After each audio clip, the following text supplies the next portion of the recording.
Flutter and Dart are asynchronous by nature. With Dart's futures, you can manage I/O without worrying about threads or deadlocks.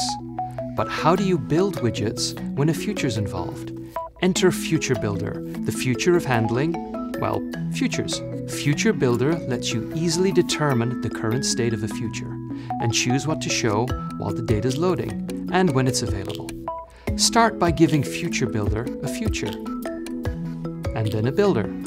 But make sure to check the state of the future with connection state and display an appropriate widget when your future's busy. Finally, it's good practice to check that no errors occurred while your future was resolving. There are other connection states that you can use.